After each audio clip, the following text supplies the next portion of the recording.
আর এখনো যদি ওই বলি যে না ওই সেন্ট মার্টিন দ্বীপ বা আমাদের দেশ কাউকে লিজ দেবো, তাহলে আমার ক্ষমতা থাকার কোনো অসুবিধা নেই, আমি যাই সেটা। ডক্টর মোহাম্মদ ইউনূস বাংলাদেশকে আরো উন্নত করতে এসেছেন নাকি উনি আরো ডুবাতে এসেছেন, এটা নিয়েই আজকের এই পর্ব। আপনারা ইতিমধ্যে টামনেল থেকে দেখছেন অথবা শিরোনাম থেকে দেখছেন। তো এই পুরাটা বিষয় যদি আমি অনুসন্ধান করতে যাই, আমাকে কয়েকটা পর্বে যেতে হবে।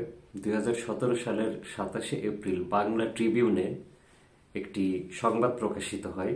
বাংলা ট্রিবিউনের সেই সংবাদের লিঙ্কটি আমি নিচে ডেসক্রিপশন বক্সে দিয়ে রাখছি, আপনারা অবশ্যই সময় পেলে সেটি ক্লিক করে দেখে নেবেন।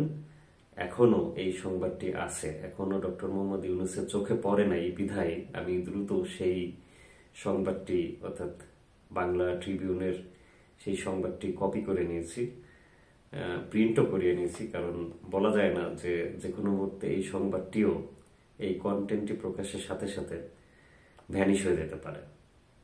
তো আপনারা অবশ্যই সেই সংবাদটি ক্লিক করে দেখে নেবেন যে তৎকালীন সময়ে বাংলা ট্রিবিউন দ্য ডেইলি কলারের বরাতে আসলে ডক্টর মোহাম্মদ ইউনূসের উপরে কি কি রিপোর্ট প্রকাশ করে।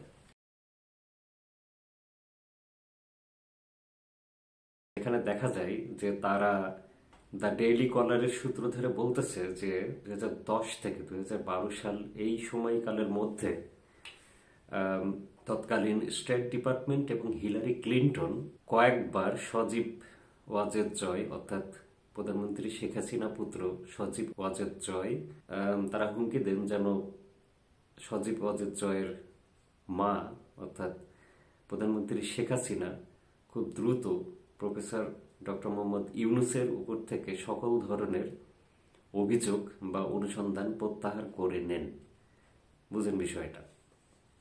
এখন এই ঘটনাতে সজীব ওয়াজেদ জয় খুবই অবাক হন, কারণ উনি মূলত একজন ইউএস সিটিজেন এবং উনি অবাক হয়ে বলেন যে আমি একজন ইউএস সিটিজেন হওয়া সত্ত্বেও ইউএস ডিপার্টমেন্ট একটা মাইন্ড ব্লোয়িং হুমকি আমাকে দিচ্ছে। কাদের সাথে নিয়ে? সেটা হলো আইআরএস, অর্থাৎ আইআরএস হলো ইন্টারনাল রেভিনিউ সার্ভিস, অর্থাৎ তাদের দিয়ে স্টেট ডিপার্টমেন্ট একটা হুমকি প্রদান করে যে আমি বা আমরা তোমার ফাইন্যান্সিয়াল যত যত ডকুমেন্টস আছে বা ফাইন্যান্সিয়াল যত লেনদেন আছে আমরা সেগুলা নিয়ে ইনভেস্টিগেট করব, এবং তখনই তারা করবে বলে হুমকি দেয় যদি সজীব ওয়াজেদ জয়ের মা প্রধানমন্ত্রী শেখ হাসিনা যদি ডক্টর মোহাম্মদ ইউনূসের উপর থেকে সকল অভিযোগ প্রত্যাহার করে না নেন। এরপরে একই পত্রিকা দিয়ে দ্য ডেইলি কলার আরো জানাচ্ছেন যে প্রধানমন্ত্রী শেখ হাসিনা 2017 সালে মিউনিকে একটি নিরাপত্তা সম্মেলনে আসেন এবং সেখানেও হিলারি ক্লিন্টন তাকে কয়েকবার ফোন করে তার একই অভিপ্রায় ব্যক্ত করেন যে তোমাকে অতি শীঘ্র ডক্টর মোহাম্মদ ইউনূসের উপর থেকে সকল অভিযোগ প্রত্যাহার করতে হবে। এবং এতেও প্রধানমন্ত্রী আসলে খুব অবাক হন,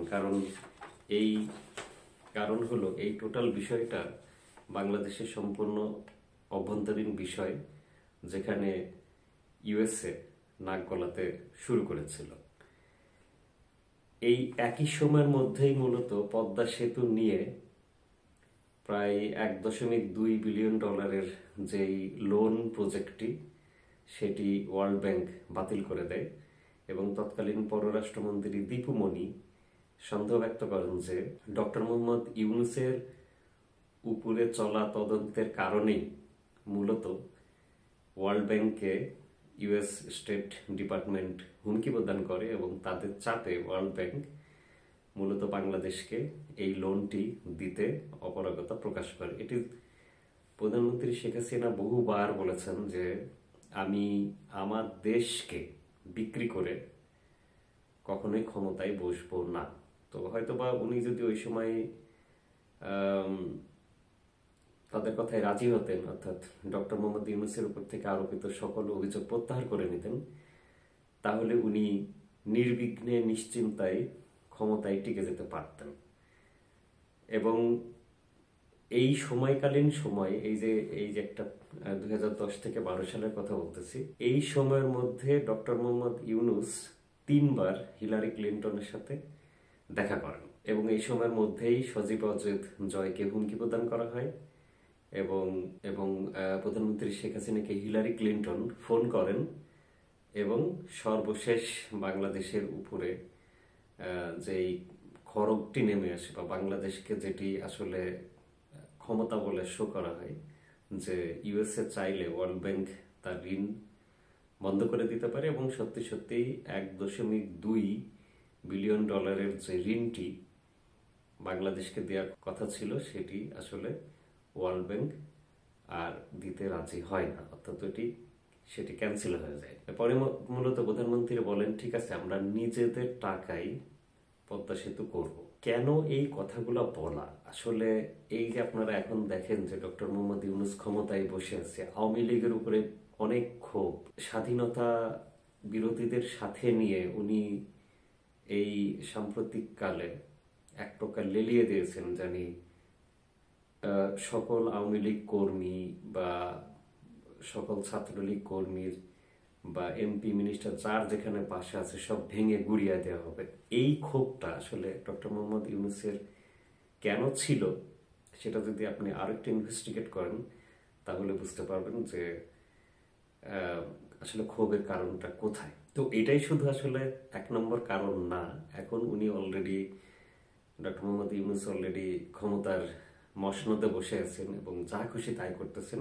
কি তার উদ্দেশ্য, কি তার আসল উদ্দেশ্য যদি জানতে চান তাহলে আমি আরো অনেক ডিপ কিছু বিষয় নিয়ে আসব।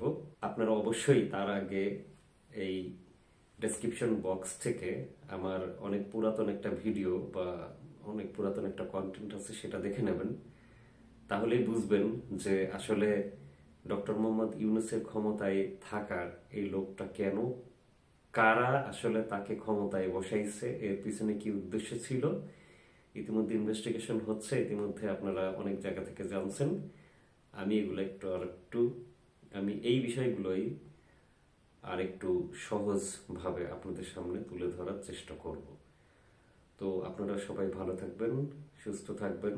যারা আমার চ্যানেলটা এখনো সাবস্ক্রাইব করেন নাই অবশ্যই সাবস্ক্রাইব করবেন, প্রচুর মন্তব্য করবেন, শেয়ার করবেন এবং অনেক অনেক ভালো থাকবেন। জয় বাংলা, জয় বঙ্গবন্ধু, জয় শেখ হাসিনা।